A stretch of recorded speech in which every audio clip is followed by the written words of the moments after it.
তাহলে আল্লাহ রাসূল সাল্লাল্লাহু আলাইহি ওয়াসাল্লাম বলছেন যে তোমাদেরকে যদি আমি এমন একটা আমলের কথা বলে দিই যা তোমাদের মনিবের নিকট সবচাইতে প্রিয়, এবং তোমরা যে আল্লাহর রাস্তায় সোনা দানা দান খয়রাত করো, গুরুত্বপূর্ণ সম্পর্ক, এর চাইতে মহামূল্যবান আমল, এবং তোমরা শত্রুর মোকাবিলায় যুদ্ধক্ষেত্রে তোমরা তাদেরকে হত্যা করছো বা সুযোগ পেলে তারা তোমাদেরকে হত্যা করবে, এর চাইতে গুরুত্বপূর্ণ আমল বা কাজ হচ্ছে আল্লাহকে স্মরণ করা, আল্লাহর জিকির করা।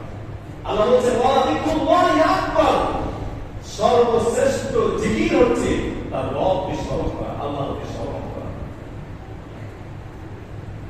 রাসূলুল্লাহ সাল্লাল্লাহু আলাইহি ওয়াসাল্লাম একজন সাহাবী, তিনি বলছেন হে আল্লাহর রাসূল, ইসলামের বিষয়গুলো আমার কাছে অনেক বড় হয়, আমাকে এমন কিছু শিখিয়ে দিন যেটা ওরা আমি সর্বদা আমল করতে পারি। আল্লাহ রাসূল সাল্লাল্লাহু আলাইহি ওয়াসাল্লাম তাকে এক বাক্য শিখিয়ে দিয়েছিলেন। তিনি বলেছিলেন তুমি তোমার জিহ্বাকে, তোমার মুখের ভিতরে যে জিহ্বা জবান করেছে, এই জবানকে তুমি সর্বদা সর্ব অবস্থায় আল্লাহর জিকিরে তুমি ভিজিয়ে রাখো। তাই একটি বাক্য তাকে শিখিয়ে দিয়েছিলেন। তিনি বলেছেন ইসলামের বিষয়গুলো আমার কাছে অনেক বড় হচ্ছে।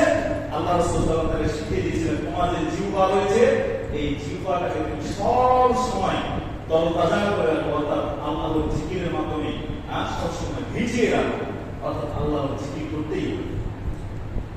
আর মুমিন যারা আল্লাহকে বিশ্বাস করে